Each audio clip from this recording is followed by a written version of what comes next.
keyakinan.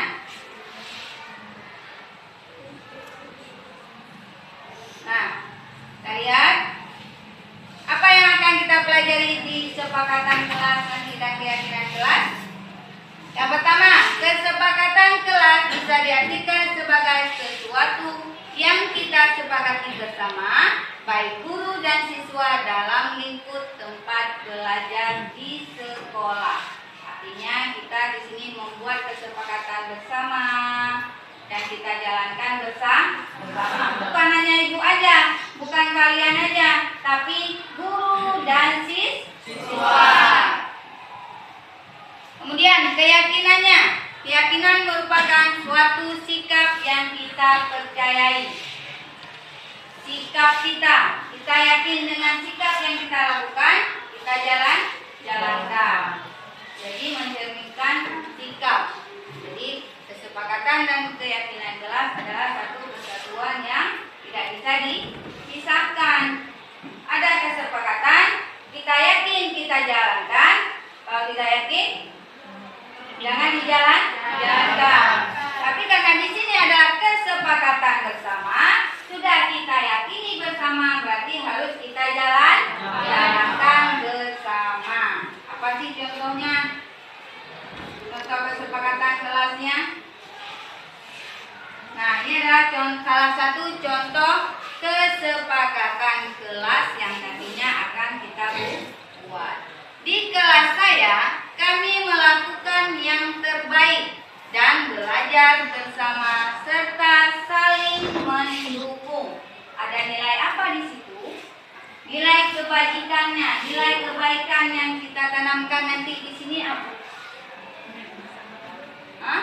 Melakukan yang terbaik, belajar bersama serta saling mendukung. Ada rasa toleransi. Ada rasa apa? Saling menghargai. Itu yang kita tanamkan dalam diri. Ini contoh satu lagi. Nah, selalu menjaga kebersihan kelas dan halaman sekolah. Itu merupakan suatu keyakinan atau kesepakatan yang harus kita jalani. Kalau kelasnya kotor, kira-kira nyaman tidak? Tidak. Kelasnya berantakan, nyaman tidak belajar? Tidak. Maka dari itu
Assalamualaikum warahmatullahi wabarakatuh. Perkenalkan, nama saya Natasha Salsabila, kelas 9A. Perasaan saya setelah mengikuti kesepakatan kelas menjadi senang dan antusias. Kelas pun menjadi tertib dari sebelumnya. Sekian dari saya. Wassalamualaikum warahmatullahi wabarakatuh.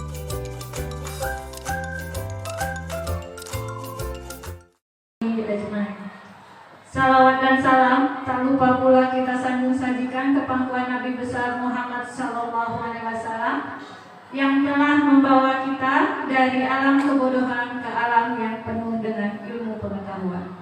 Penghormatan saya kepada Ibu Wakil Kepala Sekolah, penghormatan saya kepada Ibu Wakil Kurikulum, dan penghormatan saya kepada seluruh rekan sejawat yang telah berhadir di ruangan yang berbahagia ini.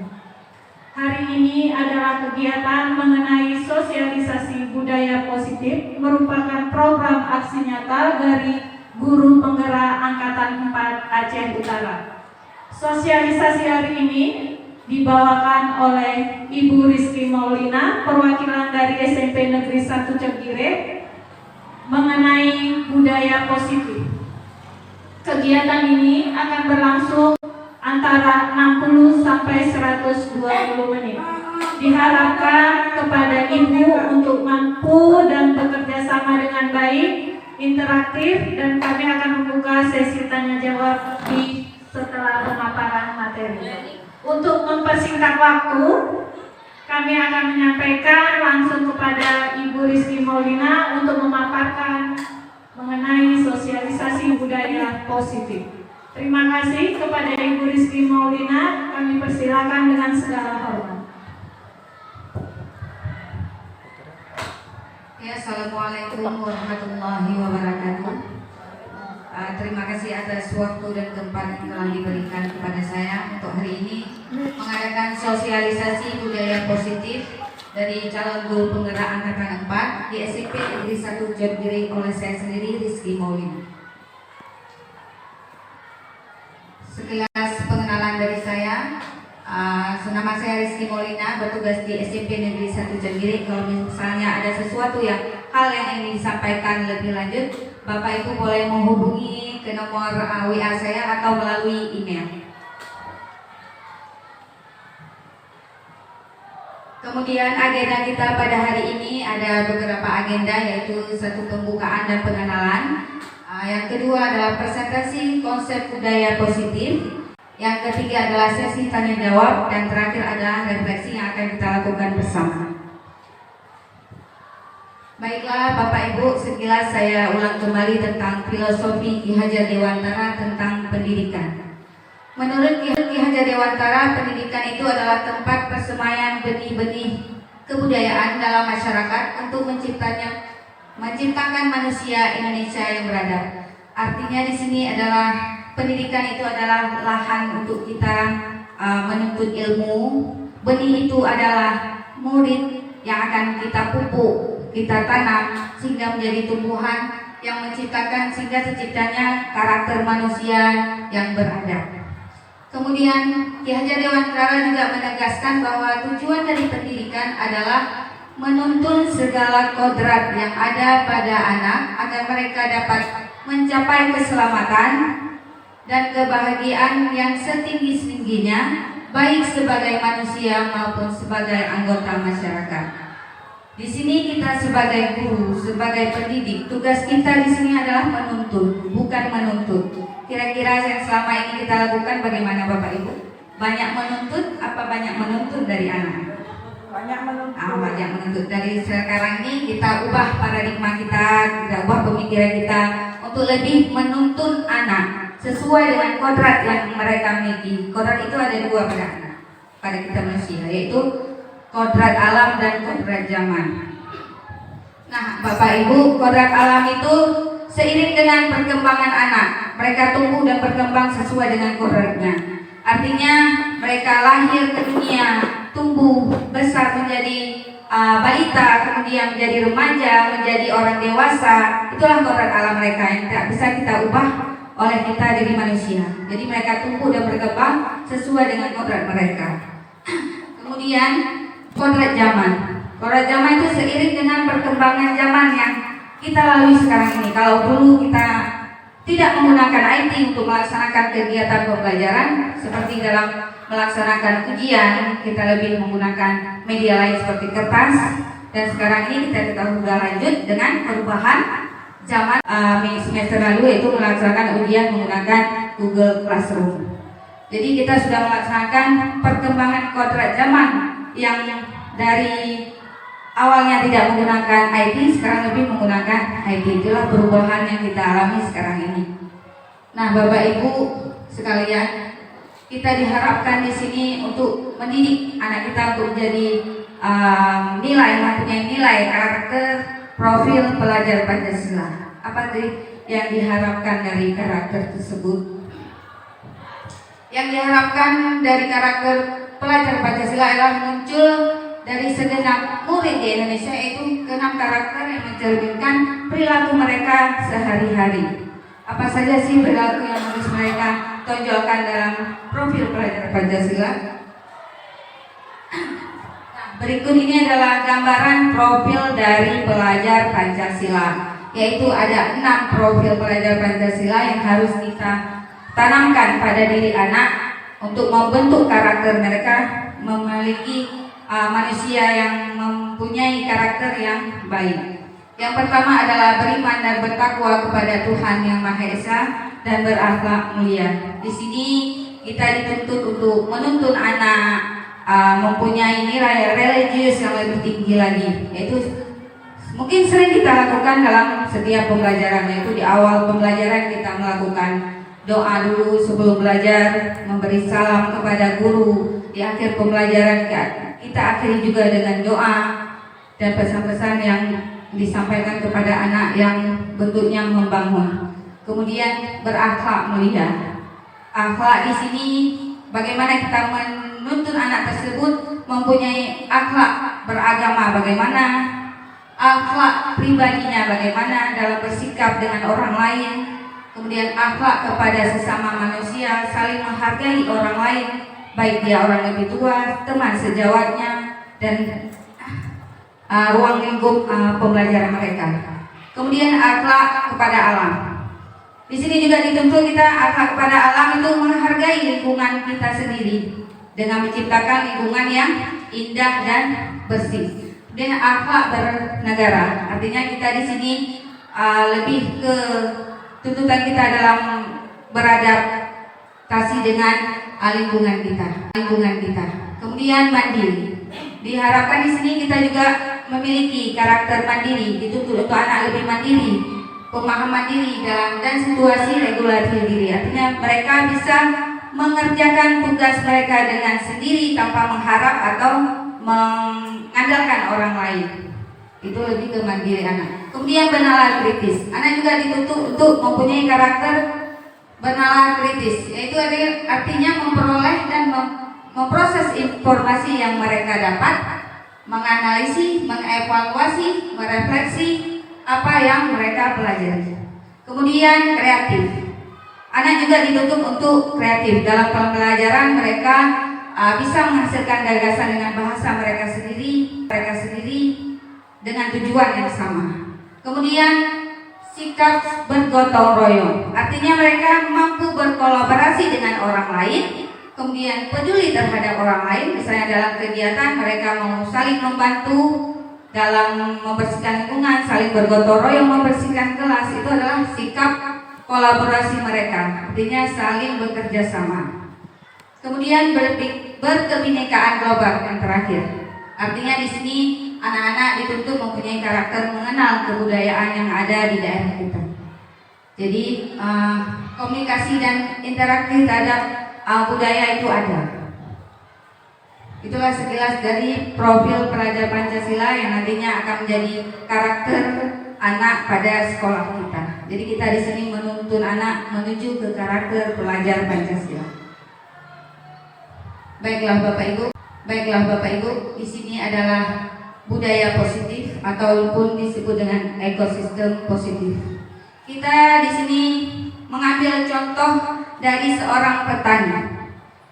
Petani itu ibaratnya menuntun tumbuh kembang tanaman yang dia tanam. Sama juga seperti halnya kita seorang guru, kita menuntun tumbuh kembangnya anak menjadi anak yang mempunyai akhlak, yang beradab dan memiliki nilai karakter pelajar Pancasila.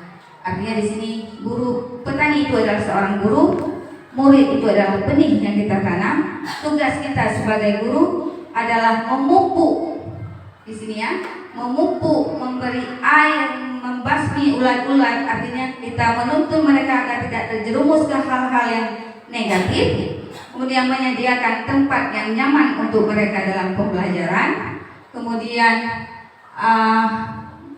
merawat mereka sehingga mereka menjadi tumbuh dan berkembang dan memiliki nilai dan bisa diterima di masyarakat nanti. Nah, sekarang Bapak Ibu, ini adalah perubahan paradigma. Mari kita laksanakan bersama-sama. Ini ada sedikit sugesti ya.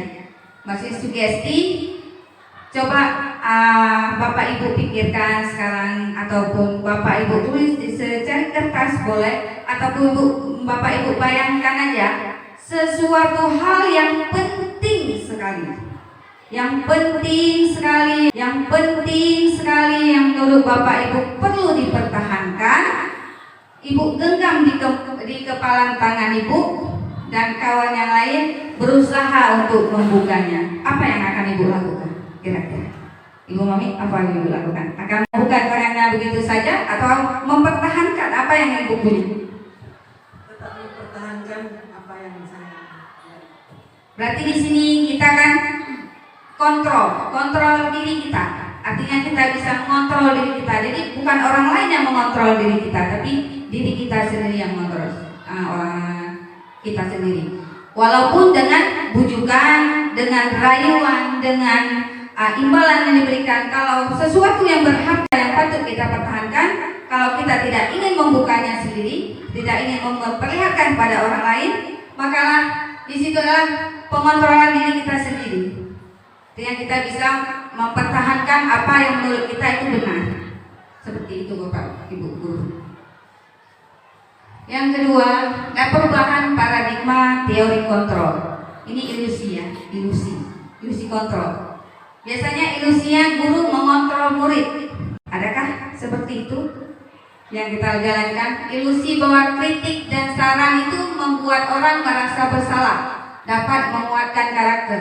Padahal belum tentu hal itu bisa menguatkan karakter seseorang. Seperti yang kita lakukan tadi, menggempalkan tangan. Yang bisa merubah diri kita itu adalah diri kita sendiri, bukan orang lain. Kalau kita mempunyai kemauan, kita bisa merubah diri kita ke akan lebih baik. Ketulusan diri dia, maka dia akan berubah. Nah, Bapak Ibu, perubahan paradigma dari stimulus kontrol tadi respon ke teori kontrol itu yang dituntut sekarang ini. Perubahan ke teori kontrol. Bisakah kita mengontrol seseorang di sini? Di stimulus respon, kita mencoba mengubah orang agar pandangan sama dengan kita. Yang sebenarnya yang hasilnya adalah kita berusaha memahami pandangan orang lain tentang dunia. Jadi kita memahami pandangan orang lain, bukan untuk mengubah pandangan orang lain. Yang kedua, perilaku buruk dilihat sebagai suatu kesalahan. Seringkali kita lakukan hal seperti ini. Hal yang buruk itu adalah sebuah kesalahan. Padahal yang seharusnya adalah semua perilaku itu memiliki tujuan. Setiap tingkah laku yang dilakukan seseorang, tingkah laku yang dilakukan anak didik kita, itu ada tujuannya. Ada tujuan yang mereka inginkan dari hal tersebut. Kemudian orang lain bisa mengontrol saya. Yang sebenarnya adalah hanya saya sendiri yang bisa mengontrol diri saya. Kemudian saya bisa mengontrol orang lain. Anda tidak bisa mengontrol orang lain. Pemaksaan ada pada saat rujukan gagal. Yang sebenarnya adalah kolaborasi, konsensus, menciptakan pilihan-pilihan baru. Artinya kita tidak memaksakan hak kita kepada orang lain. Kedua, yang terakhir adalah berpikir menang kalah. Kalau di awal di stimulus respon, kita lebih berpikir ada yang menang, ada yang kalah. Sebenarnya tidak ada yang menang, tidak ada yang kalah. Semua berpikir menang-menang. Artinya Artinya kita di sini mencari solusi bersama-sama, bukan mencari siapa yang salah di situ. Nah, Bapak Ibu sekalian, ini ada hal tentang makna disiplin yang sebenarnya. Kira-kira menurut Bapak Ibu disiplin itu bagaimana? Nah, di sini dijelaskan bahwa disiplin itu adalah dari bahasa Latin yang artinya belajar. Kita di sini belajar menjadi pribadi yang lebih baik. Tapi yang kita lakukan sekarang ini adalah sesuatu yang dilakukan seseorang pada orang lain. Itulah disiplin untuk mendapat kepatuhan. Ya, patuhan.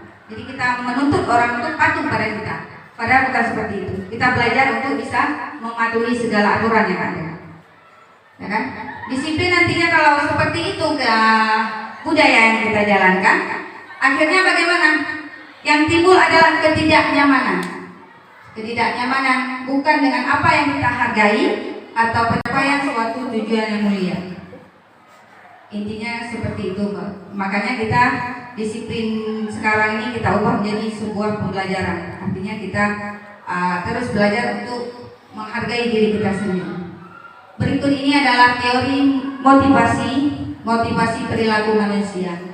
Motivasi perilaku manusia itu ada dua, yaitu timbul dari eksternal, dari luar. Yang kedua adalah dari internal, itu dari dalam diri kita. Nah, yang nantinya akan memberi hal positif pada diri kita, perubahan yang positif. Yang pertama adalah untuk menghindari ketidaknyamanan atau hukuman. Apa yang akan terjadi bila saya tidak melakukannya? Artinya gini, apa sih yang terjadi kalau saya tidak datang tepat waktu ke sekolah? Apa sih yang terjadi kalau saya tidak mengikuti peraturan yang ada di sekolah? Artinya kita di sini menghindari ketidaknyamanan. Ada ketidaknyamanan yang timbul dari luar, makanya itu disebut dengan motivasi eksternal. Yang kedua adalah untuk mendapat imbalan dari orang lain. Contohnya seperti ini. Apa sih yang akan saya dapatkan bila saya datang tepat waktu ke sekolah? Apakah kepala sekolah akan memuji saya? Apakah kepala sekolah akan memberi bingkisan yang menarik untuk saya? Itu kan adalah motivasi eksternal yang timbul. Ada dorongan dari luarnya. Yang diharapkan di sini adalah poin yang ketiga, yaitu untuk menghargai diri sendiri, menjadi insan sesuai harapan kita. Artinya di sini saya akan menjadi orang yang seperti apa bila saya datang tepat waktu. Artinya kita menanamkan nilai keyakinan diri untuk bisa berdisiplin, untuk lebih disiplin terhadap diri kita sendiri untuk datang tepat waktu. Ada nilai keyakinan di situ, ada nilai kebajikan yang timbul dalam diri kita sendiri. Nah, Bapak Ibu, itulah motivasi yang dituntut nantinya, yaitu motivasi internal. Tujuannya untuk apa? Untuk menjadi disiplin positif untuk diri kita dan akan menjadi positif untuk orang lain. Artinya tidak ada pemaksaan di sini.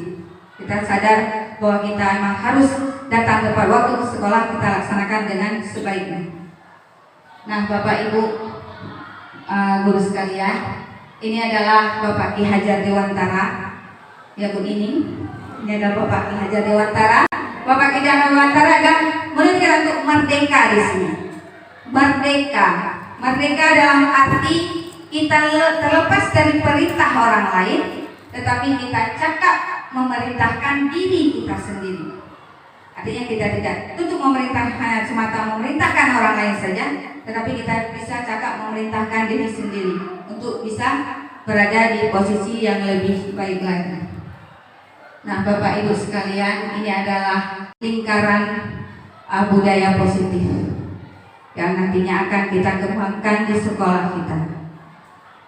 Nah, Bapak Ibu, budaya positif tidak mungkin akan menjadi lingkaran yang lebih besar lagi, ya kan?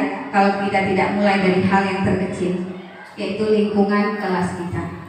Ya Bapak Ibu wali kelas, setidaknya di kelas itu ada peraturan kelas. Itu lingkungan kecil kita di sekolah ini, yaitu peraturan kelas. Dari lingkungan peraturan kelas yang sudah kita tetapkan di kelas, kita buat peraturan itu menjadi sebuah keyakinan yang dilaksanakan oleh anak didik kita dengan baik, dengan kesadaran diri mereka, dengan keyakinan yang mereka tulis di kertas yang menjadi sebuah keyakinan di kelas mereka. Nah, dari keyakinan tersebut maka akan terciptakan lingkungan yang positif. Dari pembiasaan positif di lingkungan tersebut maka akan menjadi sebuah budaya positif yang nantinya akan menjadi sebuah budaya yang baik di sekolah kita. Budaya itu adalah kebiasaan yang baik. Kebiasaan yang terus diulang-ulang kembali akan menjadi sebuah kebudayaan. Jadi kita terapkan di sini budaya yang positif yang bisa membangun sekolah kita menjadi sekolah yang lebih baik lagi.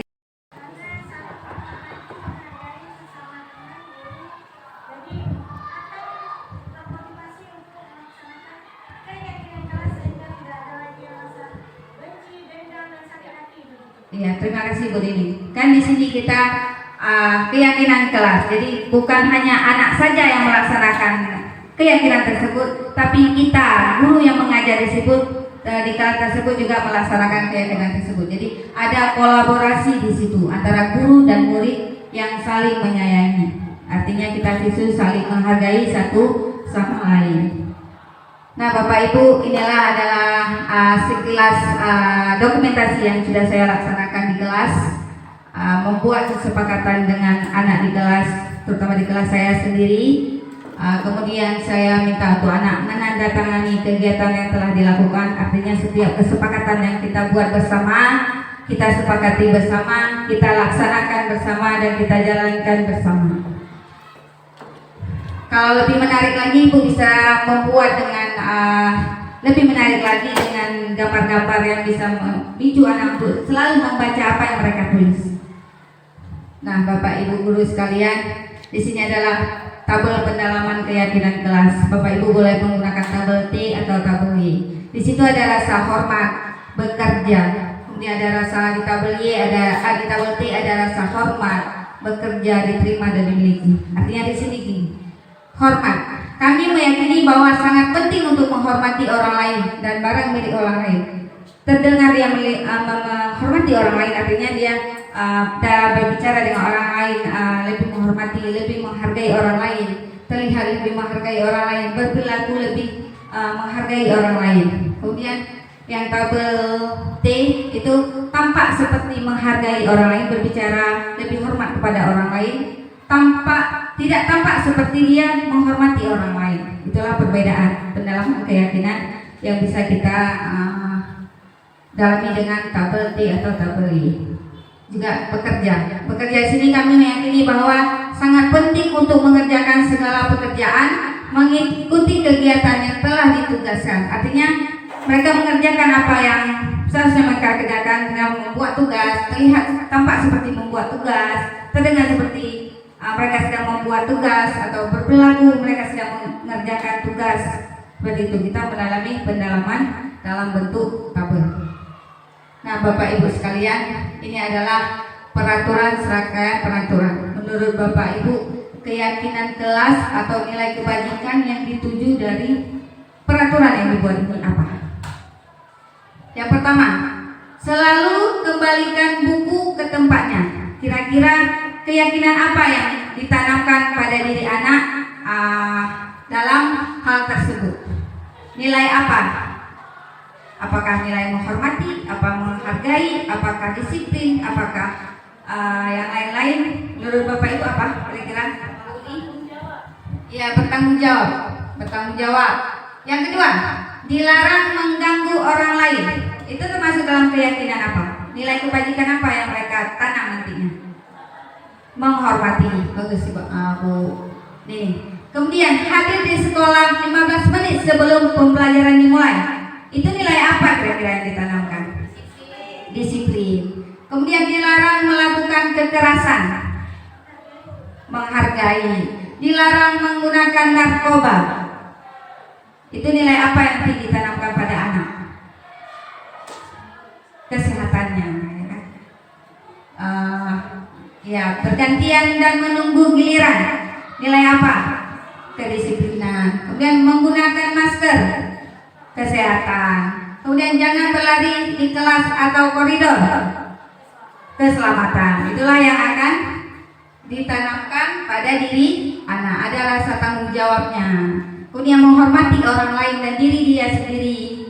Kemudian menghormati orang lain, mendapatkan komitmen pada tujuan dia keselamatan, menghormati orang lain. Di sini dilarang menggunakan narkoba, itu menjaga kesehatan dia.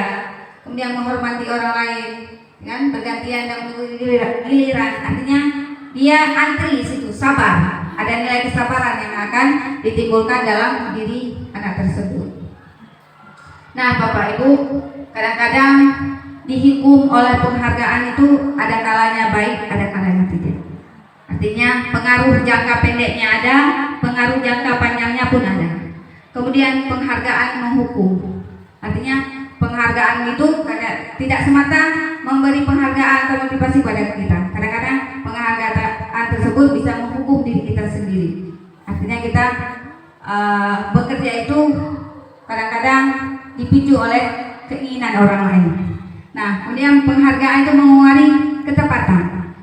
Penghargaan itu kadang-kadang tidak efektif untuk kita, ya kan? Penghargaan itu kadang merusak hubungan dengan orang lain. Mendapat penghargaan kita akan iri, ya kan? Pasti ada, jangan bilang tidak ada. Karena kita hidup di lingkungan sosial, ya kan? Kecemburuan itu pasti ada, ya kan? Nah, Bapak Ibu, inilah beberapa tindakan guru, kira-kira itu termasuk hukuman atau konsekuensi. Nah, Bapak Ibu, mencatat 100 kali di buku kalimat saya tidak akan terlambat lagi karena terlambat ke sekolah. Itu termasuk konsekuensi apa hukuman? Hukuman. Kemudian lari mengelilingi lapangan basket 2 kali terlambat hadir di sekolah. Hukuman apa konsekuensi? Konsekuensi. Kemudian murid diminta untuk push up 15 kali karena tidak menggunakan masker ke sekolah. Hukuman atau konsekuensi? Hukuman. Nanti kita lihat jawabannya ya Bapak Ibu. Menggantikan kertas tugas teman yang telah dicoret-coret. Konsekuensi. Membersihkan tumpahan air di meja tulis karena tersenggol pada saat belajar. Hukuman apa konsekuensi? Konsekuensi. Meminta murid tidak mengenakan sepatu seharian di sekolah karena tidak mengenakan sepatu hitam, artinya sepatunya suruh copot. Hukuman apa konsekuensi? Hukuman. Lari mengelilingi lapangan basket 2 kali karena terlambat 10 menit. Hukuman. Konsekuensi. Ada 2 kubu nih kayaknya ya. Kita lihat jawabannya sekarang Bapak Ibu ya. Nah, mencatat 100 kali itu hukuman, ya kan? Memberi hukuman karena tidak ada, mungkin ada hal lain bisa yang memberi pembelajaran untuk dia dengan mencatat 100 kali, ya kan? Kita ganti aja jadi konsekuensi dia nanti, ya kan? Artinya ada pembelajaran yang dipelajari di situ. Kemudian lari mengelilingi lapangan 2 kali karena terlambat. Hukuman karena dia sudah berkali-kali melakukannya. Kemudian meminta murid push up 15 kali tidak menggunakan masker. Hukuman juga. Menggantikan kertas. Konsekuensi. Ada pembelajaran yang dipelajari di situ. Kemudian membersihkan tumpahan air juga konsekuensi. Artinya harus dipelajari, ya kan? Ada hal yang dipelajari di dalam perbuatannya itu. Kemudian murid disuruh mengenakan sepatu seharian. Mengenakan sepatu. Hukuman itu. Lari mengelilingi lapangan. Terus konsekuensi karena dia peraturannya dia ada terlambat 10 menit kan, jadi konsekuensinya dia harus melakukan keliling lapangan sebagai pemanasan. Ada pembelajaran di situ. Nah Bapak Ibu, kira-kira inilah perbedaan hukuman dan konsekuensi. Hukuman itu lebih ke apa, konsekuensi itu lebih ke apa. Itulah perbedaan keduanya di sini ya. Coba Bapak Ibu dengarkan. Hukuman di sini suatu yang meyakinkan harus terjadi. Artinya ada bekas yang ditinggalkan oleh anak ketika kita melakukan memberi dia hukuman. Tapi konsekuensi yang seharusnya adalah sesuatu yang harus terjadi. Artinya dia buat kesalahan, dia tahu akibatnya apa. Artinya ada pembelajaran di situ. Kemudian membuat anak sakit fisik, sakit hati atas hukuman yang kita berikan. Kadang-kadang kan anak tidak terima apa yang kita lakukan, ya kan? Seharusnya adalah membuat anak merasa tidak nyaman dalam jangka waktu pendek kalau konsekuensi yang kita berikan. Kemudian anak membenci kedisiplinan dengan diberikannya hukuman, anak lebih benci disiplin, ya kan? Karena anak lebih berontak, besok tak disiplin lagi, mengeluarkan lucu, besok itu lagi, ya kan? Tidak ada pembelajaran di situ. Jadi kalau konsekuensi, anak menghargai disiplin. Kemudian hukuman lebih ke paksaan. Kalau konsekuensi, stimulus, ada tanggapannya, ada rangsangannya yang diberikan. Kemudian mendorong anak menyakiti diri sendiri. Kalau konsekuensi mendorong anak untuk mudah menyesuaikan diri, ada perbaikan diri di situ. Kemudian konsep diri yang buruk, konsep diri yang baik. Kalau hukuman itu akan membuat anak belajar untuk menyembunyikan kesalahan, tetapi kalau konsekuensi anak belajar untuk mematuhi peraturan.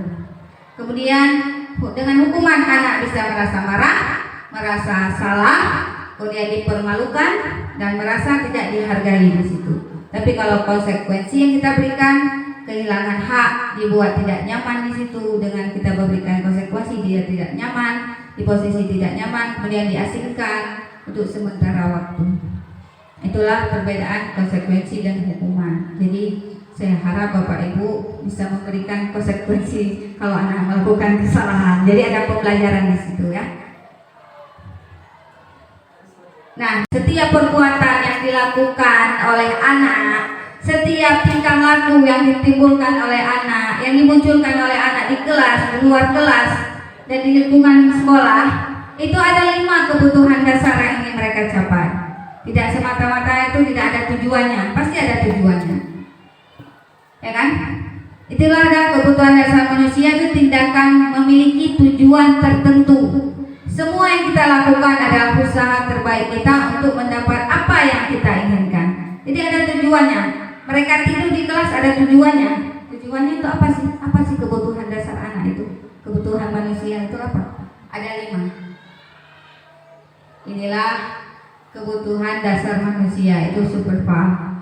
Artinya kebutuhan untuk bertahan hidup. Yang kedua, cinta dan kasih sayang. Yang ketiga ada penguasaan, di situ ada kesenangan dan ada kebebasan. Itulah kebutuhan yang diharapkan oleh manusia. Yang pertama kebutuhan bertahan hidup. Di sini kebutuhan anak itu bertahan hidup adalah kebutuhan yang bersifat psikologis. Untuk bertahan hidup misalnya kesehatan, rumah, makanan. Kadang-kadang anak kan seperti tadi, mengambil yang bukan punya dia, mengambil yang bukan punya dia, ya kan? Menyolong, mencuri. Artinya bukan hak dia. Artinya ada kebutuhan yang akan dia penuhi di situ. Itu kebutuhan bertahan hidup. Artinya dia dengan mengambil uang orang lain, dia untuk jajan, ya kan? Memenuhi kebutuhan diri dia dengan makanan, gitu kan? Membeli makanan, membeli jajan. Itulah kebutuhan hidup. Yang kedua, cinta dan kasih sayang. Artinya kebutuhan ini memberi dan menerima kasih sayang dan kebutuhan untuk merasa bagian dari suatu kelompok. Kebutuhan ini juga meliputi keinginan untuk tetap berhubungan dengan orang lain. Artinya seperti teman, keluarga, pasangan hidup, teman kerja dan sebagainya. Di sini kan anak membutuhkan memiliki kebutuhan dasar cinta dan kasih sayang yang tinggi, biasanya yang ingin disukai dan diterima oleh lingkungannya. Ya kan? Kadang-kadang anak butuh perhatian dari kita. Dia buat tingkah terus di kelas, yang ganggu kawan. Jadi mereka kan butuh perhatian dari kita. Dan butuh diperhatikan. Itulah kebutuhan dasar yang mereka timbulkan, yang mereka tonjolkan tujuannya. Yang ketiga adalah penguasaan. Artinya dia kebutuhan untuk pengakuan, mengaku bahwa dirinya hebat di situ, di kelas itu. Itulah penguasaan. Kebutuhan berhubungan dengan kekuatan, mencapai sesuatu, menjadi komponen, menjadi terampil, diakui atas prestasi dan keterampilan yang dia miliki. Kadang-kadang yang ditimbulkan itu hal positif, kadang-kadang anak menimbulkan hal yang negatif di kelas. Kalau di kelas yang menimbulkan hal positif, dia berlomba-lomba untuk menjadi yang lebih baik di kelas. Aku harus juara 1 di kelas ini. Ada rasa penguasaan, tapi ke arah yang positif, ya kan? Ada juga yang ke arah yang negatif. Aku paling jago di kelas ini, nggak boleh ada melawan aku. Apa yang aku suruh boleh kerjakan, jangan melawan. Ada juga seperti itu. Itu adalah kebutuhan penguasaan. Kebutuhan anak itu berbeda-beda. Selanjutnya itu kebebasan. Kadang-kadang anak bosan di kelas, keluar masuk, 2 menit sekali keluar lagi. Ada hal yang tujuan mereka ada di situ. Itu mereka bosan di kelas, itu butuh kebebasan. Ya, kebebasan itu adalah kebutuhan atau pilihan anak. Karena dia mungkin materinya terlalu susah untuk dia, jadi dia suntuk di kelas, artinya keluar masuk. Kebutuhan untuk bebas itu kebutuhan akan kemandirian, otonomi, memiliki pilihan, mengendalikan arah hidup seseorang. Dia butuh kesenangan, butuh kebebasan. Jadi Bapak Ibu diharapkan untuk membuat hal-hal media-media yang menarik di dalam kelas sehingga anak menjadi tidak bosan di kelas. Yang terakhir adalah kesenangan, kebutuhan untuk merasa senang. Kebutuhan akan kesenangan dan kebutuhan untuk mencari kesenangan, bermain, tertawa. Bayangkan hidup tanpa kenikmatan apapun betapa menyedihkan. Jadi kalau tidak ada kesenangan di situ, hidup terasa hampa, ya kan, Bapak Ibu ya. Kadang-kadang anak ini nyanyi di kelas, ada jam-jam terakhir pasti mereka nyanyi di kelas. Ada hal-hal yang menarik yang mereka lakukan, yang membuat mereka senang. Akhirnya ada rasa kesenangan, kebutuhan yang mereka penuhi di situ. Nah, Bapak Ibu sekalian, nah di sini ada contoh. Ibu guru bilang, aku tidak boleh bersenandung sewaktu mengerjakan tugas. Katanya kelas harus tenang, tidak ada suara. Padahal kan aku sudah suka dan senang menyanyi. Kebutuhan apa kira-kira yang dipenuhi di situ? Kesenangan. Kemudian ibu guru tidak menyapaku hari ini, padahal aku pakai jepit rambut baru loh. Kebutuhan apa yang diperlukan anak? Perhatian, ya kan? Perhatian dari gurunya. Kemudian aku bosan. Masa belajarnya cuma gitu-gitu aja, dengerin ibu guru itu aja. Kebutuhan apa yang penuhi di situ? Dia bosan di kelas. Kebebasannya. Butuh metode yang baru, jangan gitu-gitu aja. Buka buku, baca, catat sampai habis bukunya. Sampai pegel tangan anaknya, ya kan? Itulah.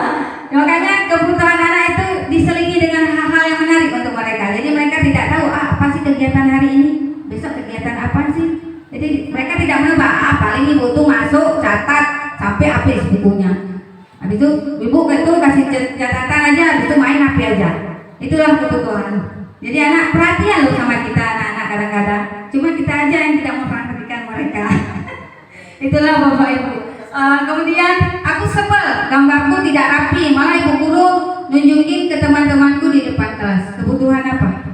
Kira-kira dia sebel gara-gara ibu tuh nunjukin gambar dia, kan malu dia, ya kan? Ya kan? Terusnya dia diberi kebutuhan kasih sayang atau perhatian yang lebih lagi, ya kan? Nah, Bapak Ibu, kita sudah sampai ke 5 posisi kontrol harus kita jalankan. Yang seharusnya posisi mana yang seharusnya kita lakukan di sini? Ini adalah posisi kontrol guru. Yang pertama penghukum, yang kedua membuat merasa bersalah, yang ketiga teman, yang keempat pemantau, dan yang kelima adalah manajer. Itulah posisi yang kita jalankan. Kalau sebagai lelah sekali, mengatakan stres sekali menghadapi kamu. Mau kamu apa sih? Ya kan membuat anak itu merasa iba kepada kita, ya kan? Yang ketiga adalah teman. Kita sebagai teman, ayolah lakukan demi ibu. Kamu ngerjain lah tugasnya. Mau nilai kan? Nah, itu kan kita sebagai ajakan anak oleh gurunya, ya, biar anaknya luluh. Kita rangkul sebagai teman dia. Yang keempat sebagai pemantau. Apa peraturannya? Kita pantau tuh anaknya, kita lagi ngajar, pantau terus anaknya lagi duduk. Habis itu lagi tidur-tidur, kita panggil ke depan kelas.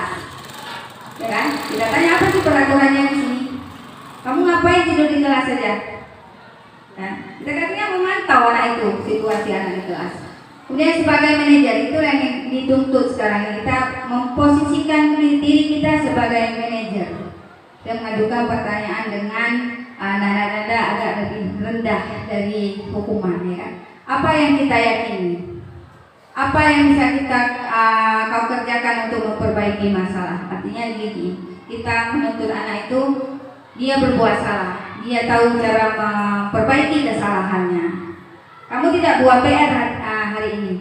Misalnya seperti itu. Apa sih yang sudah kita yakini bersama di kelas kemarin? Apa sih yang kita udah buat bersama? Kira-kira kamu melanggar gak peraturan kesepakatan kita buat? Kita pancing anak itu ya kan, untuk mengungkapkan semua perasaannya. Jadi akhirnya mereka mencari solusinya, jalan menyelesaikan masalah tersebut. Kemudian kalau hasil dari hukuman, anak-anak bisa berontak. Kalau sebagai pembuat merasa bersalah, mereka akan terus berbohong dan menyangkal bahwa mereka tidak melakukan hal tersebut. Kemudian kalau teman, mereka akan lebih ketergantungan. Enaklah itu aja lah, kan enak sama ibu itu belajarnya, bisa begini, bisa begitu, ya kan? Kemudian menyesuaikan, kalau pemantau menyesuaikan diri bila diawasi. Artinya anak itu bisa, kalau dilihat sama ibu itu aja lah buat, kalau nggak dilihat yang nggak usah, gitu. Kemudian manajer menguatkan pribadi. Di sini dituntut kita untuk menguatkan pribadi atau karakter anak untuk bisa bertanggung jawab. Kemudian kaitan dengan dunia berkualitas. Murid mengatakan guru di luar dunia berkualitas. Kemudian murid meletakkan guru di dalam dunia berkualitas. Nah, di posisi manajer, murid meletakkan dirinya sebagai individu yang positif dalam dunia berkualitas. Artinya di sini dia mampu memberikan atau membuat dirinya untuk lebih menghargai diri sendiri di sini ya. Kemudian murid berkata, kalau penghukum biasa aja, nanti juga marah-marah lagi. Kalau pembuat merasa bersalah, dia pasti maafkan saya ya Bu ya, besok nggak ulangi lagi, walaupun besok dikerjakan lagi. Kemudian kalau sebagai teman, saya pikir Bapak, Ibu, teman saya ternyata begitu, Bapak nggak mau nolong saya. Tadi saya dihukum, dipangkas rambutnya, Bapak nggak mau nolong saya. Artinya dia bergantungan dengan kita. Kemudian pemantau, berapa banyak binatang yang saya harus peroleh, berapa halaman yang harus saya tulis, ya kan? Artinya ada hukuman yang diberikan di situ. Kemudian bagaimana cara saya memperbaiki keadaan? Di sini posisi kita sebagai guru di sini yaitu mendidik anak untuk bisa bertanggung jawab dengan apa yang mereka lakukan. Jadi setiap mereka datang terlambat berarti ada konsekuensi yang dia jalankan nantinya. Nah, dari kelima posisi kontrol yang diharapkan muncul yang berhasil dan sukses, yaitu posisi manajer yang diharapkan untuk kita para dewan guru menempatkan diri kita pada posisi manajer. Artinya bisa mengontrol diri sendiri dengan menghargai diri sendiri. Nah, Bapak Ibu, diskusi 5 posisi kontrol, kira-kira Bapak Ibu di posisi mana sih sekarang? Bagaimana perasaan saat itu saat melakukan bila Anda punya posisi tersebut? Kemudian posisi Anda saat ini di mana? Yang apakah ada perubahan nantinya setelah menerima pengarahan dari kami? Apa tetap di posisi penghukum? Ya. Kemudian perasaan Anda saat ini bagaimana setelah mendengar hal tersebut? Kira-kira saya begitu, seharusnya saya tidak begitu. Seharusnya saya lebih mendidik anak-anak ke arah yang lebih baik dengan kesadaran diri dia sendiri. Nah, kira-kira ada yang mau coba nggak nada suaranya? Ya, kegiatan nada suara. Ya, kadang-kadang nada suara kita membuat anak memikirkan kita sebagai apa sih di situ ya kan?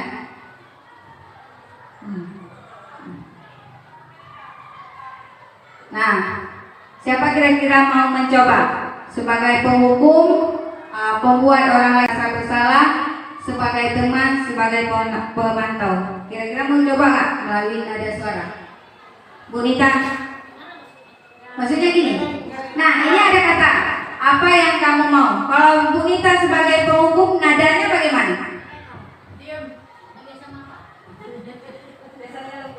Kalau Bu Nita nih di posisi penghukum, apa yang kamu mau? Cara mengucapkannya ya, nadanya yang diucapkan sebagai penghukum. Tadi kan udah dengar posisi sebagai penghukum bagaimana nadanya, sebagai teman bagaimana, sebagai lalu. Siapa mau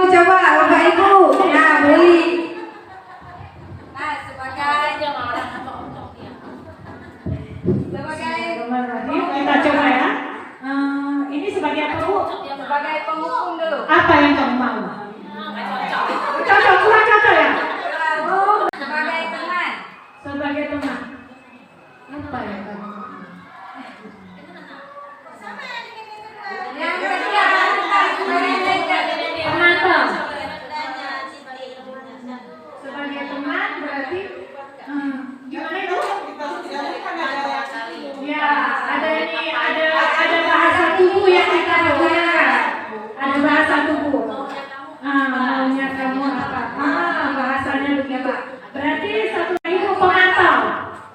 Kita lihat dulu kondisinya. Berarti kan apa yang kamu mau? Kita Coba. kemudian manajer, seolah-olah kayak manajer PKS atau manajer ketua supaya semangat. Itu biasanya dikondisikan dengan pendataan ya. Manajer aja dengan tekenan biasanya.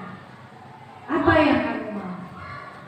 Apa yang kamu mau? Kira-kira cocok nggak? Bisa? Atau ada lagi? Ada. Ada bahasa lain bu? Ada bahasa lain. Ada yang mau coba? Ada yang mau coba? Ini coba ini. Jangan kau kasar sekali. Siapa yang mau coba? Memposisikan diri sebagai manajer bagaimana? Sebagai penghukum bagaimana? Siapa yang mau coba? Mamiku? Bahasa yang kedua. Sebagai penghukum ya. Ini Iya. bahasa saya sendiri. Ya, bahasa bahasa. Apa yang sedang kamu kerjakan? Boleh ditambah sedikit, boleh nggak apa-apa. Sebagai penghukum. Ya, sebagai penghukum. Ini saya memposisikan sebagai penghukum. Nah, sekarang apa mau kalian? Itu tanda suku. Yang itu yang tanda tanya, tapi memang tanda suku tapi bertanya. Coba. Nah, ya kan? Tadi Bu Uli bilang lihat sikon dan kondisi orangnya. Baru kita tanya, kan? Coba suruhkannya. Jangan, kami guru bahasa Indonesia. Biar kami lebih mengerti sedikit. Karena kita nanya seseorang, kita hadapi anak itu, kita lihat kondisi dari itu namanya orangnya bagaimana. Kadang dia lagi marah, macam mana? Kadang dia lagi sedih. Nah, coba tanya dulu, aku dengar. Coba dites dulu Kita sebagai ngomongnya dulu.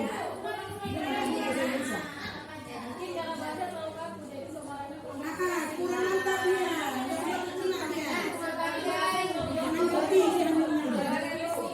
bahasanya gitu ya. Penghukum, pembawa orang lain merasa bersalah, pembawa dan pemanjang. Boleh kita dalam bahasa ini. Ya, yang kita lihat. Saya biasanya begini dong. Nah, mau apa?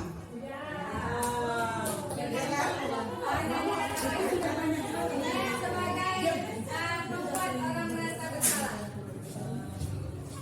Yang kita memelas pada anak tersebut ya.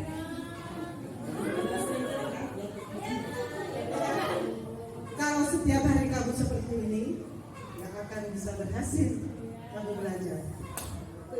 Ya kan? Ya.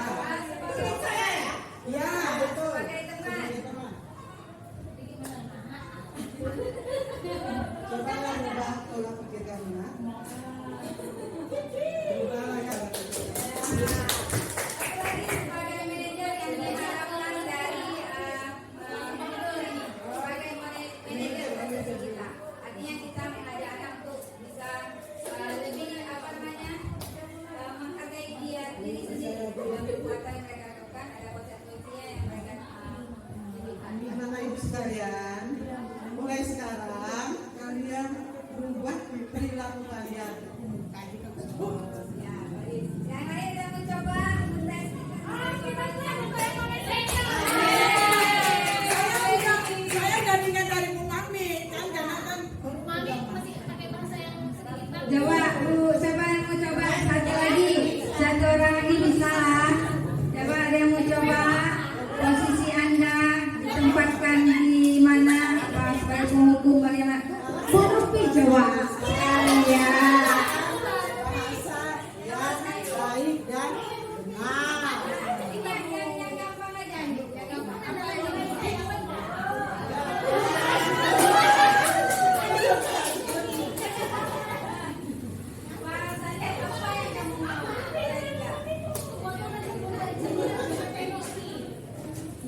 Setelah ibu amati, kemudian ibu dengar juga dari sana sini laporan-laporan dikumpulkan, ibu analisa sesungguhnya semuanya.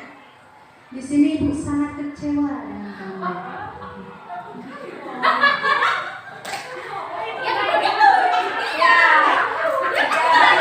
Sebagai teman, anggap anak itu sebagai teman. Kita ngajaklah sebagai teman atau anak itu berubah. Anak ibu di sini, ibu pribadi sudah mencoba mempelajari perilaku kamu. Setelah ibu melihat dan ibu sesungguhnya sedikit agak prihatin. Cobalah ibu ingin kamu berubah untuk menjadi lebih baik.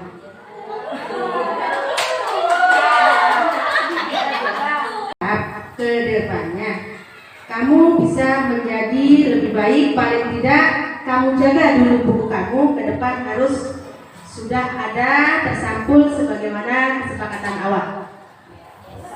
Boleh. Ya, terima kasih Bapak Ibu atas partisipasinya hari ini ya kan. Ini ada cara kita mengatasi masalah yang terjadi pada anak. Tunggu dengan cara apa? Bapak Ibu kita lihat sekarang ya. Ini kita lewatkan saja dan kita praktekkan barusan. Nah, inilah fungsi restitusi yang akan kita jalankan nantinya untuk mengatasi masalah anak. Yaitu restitusi adalah proses menciptakan kondisi bagi murid untuk memperbaiki kesalahan mereka, sehingga mereka bisa kembali pada kelompok mereka dengan karakter yang lebih kuat. Artinya karakter yang ini adalah perkataan dosen di 2004 kutipannya. Nah, di sini adalah 9 ciri-ciri restitusi yang akan kita laksanakan nantinya. Bukan untuk menebus kesalahan, namun untuk belajar dari kesalahan. Jadi di sini kita menuntut anak bukan untuk menebus kesalahan mereka, tapi belajar dari kesalahan yang mereka buat. Kemudian memperbaiki hubungan. Artinya ada hubungan yang baik antara guru dan murid nantinya. Kemudian tawaran, bukan paksaan. Kita memberikan penawaran pada mereka bagaimana mereka memperbaiki diri. Bukan memaksa mereka harus bagus, harus rapi selalu, tapi mereka ada tawaran yang kita tawarkan pada mereka. Kemudian restitusi juga menuntut untuk melihat ke dalam diri.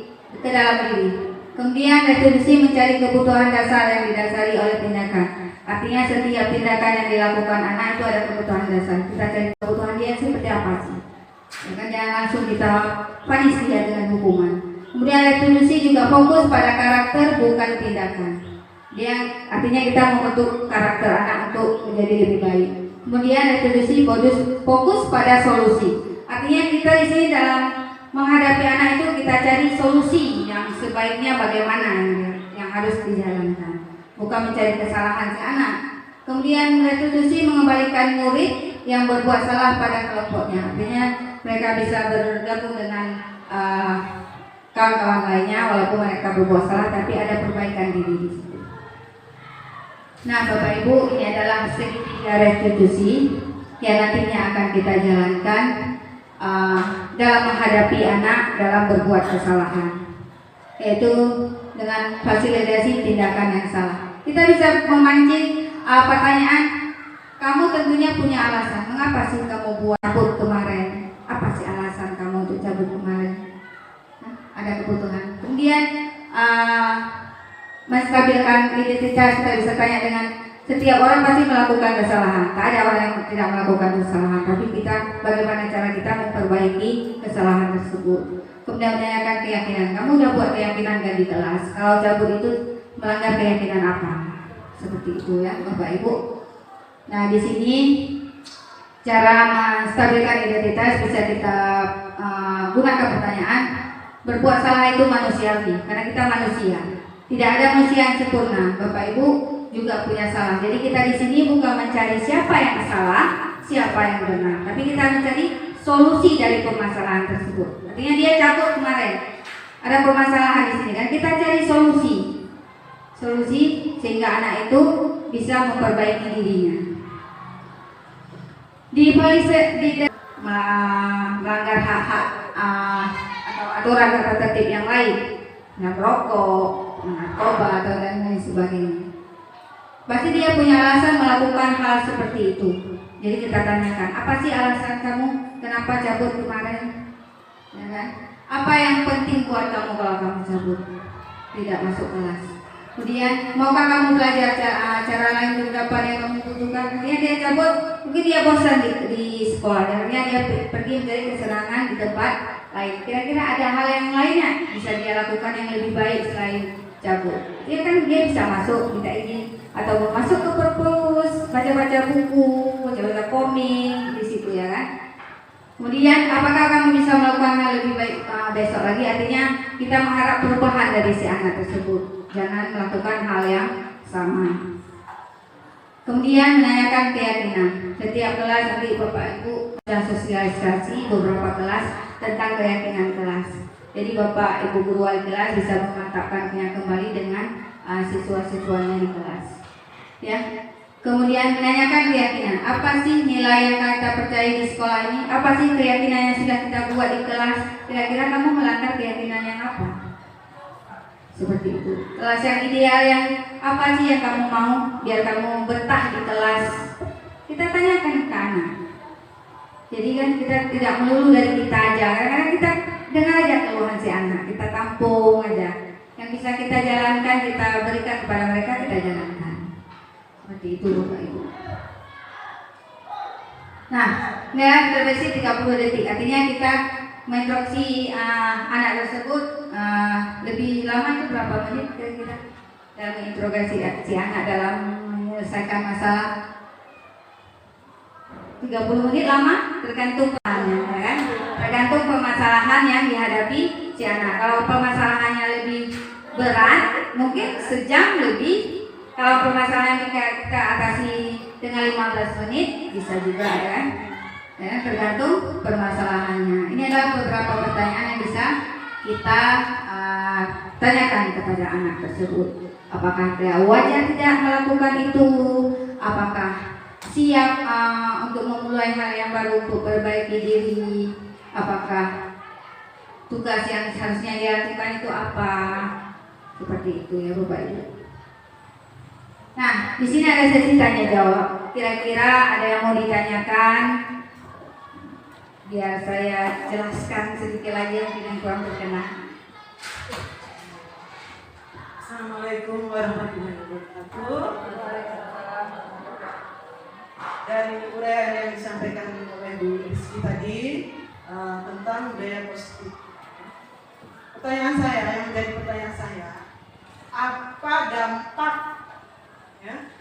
apabila kita menerapkan budaya positif khususnya di SMP Negeri 1 Cogure, kemudian contoh-contoh dari budaya positif tersebut. Terima kasih. Wassalamualaikum warahmatullahi wabarakatuh. Terima kasih Bu Mimi atas pertanyaannya. Jadi dampak pada sekolah kita melakukan budaya positif, mungkin ada dampaknya, perubahan yang lebih baik lagi, ya kan? Kita di sini menuntut mendidik anak mempunyai karakter yang baik. Artinya kita mengarahkan anak untuk menjadi hal yang lebih baik lagi. Artinya kita dorong mereka, menuntut mereka untuk sadar akan kepentingan lingkungan yang indah, yang nyaman buat mereka, sehingga mereka ke sekolah nggak bosan. Ke sekolah bukan karena hanya uang jajan saja, tapi kita dengan adanya budaya positif yang kita jalankan di sekolah, membuat mereka lebih nyaman di sekolah, sehingga mereka membuat sekolah ini rumah kedua bagi mereka. Jadi tidak ingat ke rumah pertama yang di rumah, oh ada lauk enak ini. Sama juga seperti yang di sekolah. Kita sajikan hal-hal yang baru untuk mereka, yang bisa mendorong mereka, termotivasi mereka untuk menjadi karakter yang lebih baik, sehingga mereka betah di sekolah. Seperti yang sudah kita jalankan, contoh budaya positif yang kita terapkan kemarin itu yang Ibu Rupi sampaikan, itu budaya lisan. Lihat sampah langsung ambil. Artinya di sini kita mendidik anak untuk bisa respon terhadap apa yang dia lihat, terhadap lingkungan yang dia lihat. Kalau lingkungannya kotor, kan tidak membuat mereka nyaman di lingkungannya. Sama seperti halnya kita mengajar di kelas. Kalau kelasnya kotor, jorok, bangkunya berantakan, kursinya ada di mana-mana, kan pandangan kita tidak terfokus pada apa yang kita ajarkan, tapi terfokus pada suasana kelasnya. Jadi kita bosen tuh di kelas kayak gitu, ya kan? Sama juga halnya dengan budaya positif. Jadi dampaknya ke depan membuat anak lebih nyaman di sekolah. Contoh budaya positif yang bisa kita jalankan seperti hari Jumat sudah kita terapkan, lebih menarik lagi, tidak lagi di kelas baca yasinnya, sudah kita rangkum di sini di depan kantor guru baca yasin bersama. Kemudian ada yang kita tonjolkan dari anak, artinya anak bisa menjadi seorang pemimpin di hadapan teman-temannya, artinya pemimpin pembelajaran yang bisa mengajarkan mereka, bisa memotivasi kawan mereka untuk tampil di depan, yang menjadi karakter untuk lebih berani di sini. Kemudian budaya positif lainnya bisa dijalankan adalah kegiatan literasi. Lainnya lagi bisa kita terapkan kegiatan senam tadi. Itu melatih anak kebugaran, ya, melatih anak untuk sehat. Budaya positif juga kita terapkan di awal masuk, yaitu mengecek suhu siswa. Artinya kita perhatian terhadap kesehatan siswa tersebut. Kalau dulu ada budaya salam karena COVID kan berjarak 1,5 meter. Jadi seperti itu Bomi, bisa dipahami dan bisa diterima jawaban dari saya.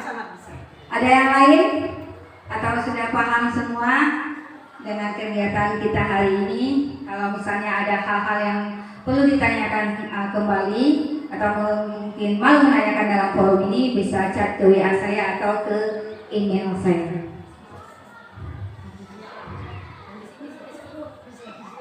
Ada lagi yang ingin ditanyakan Bapak Ibu? Ini adalah sesi terakhir, adalah refleksi diri. Ya, kira-kira sudah kita paparkan dari sekian dari halaman pertama sampai halaman terakhir, ya. Ini adalah tahap refleksi diri kita.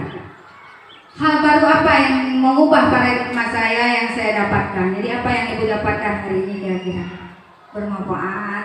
Apakah cuma ada perubahan? Oh seperti itu. Apa Bu Nini bisa direfleksikan sebentar? Sini Bu Nini, maju aja nggak apa-apa.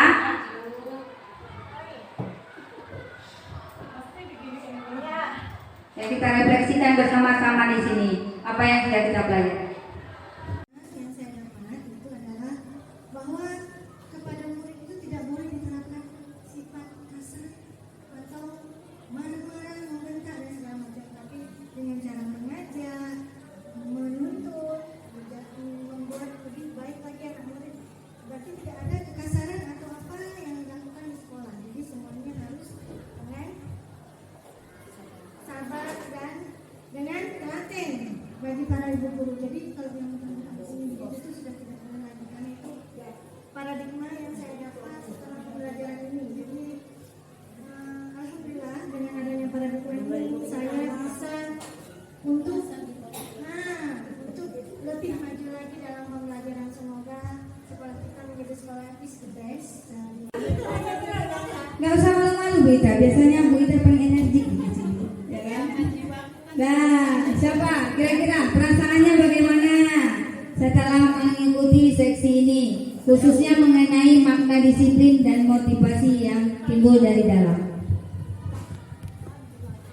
Perasaan pribadi saya setelah mengikuti sesi sosialisasi tentang budaya miskin yang tadi diberikan Bu Rizky, saya sangat senang, ya.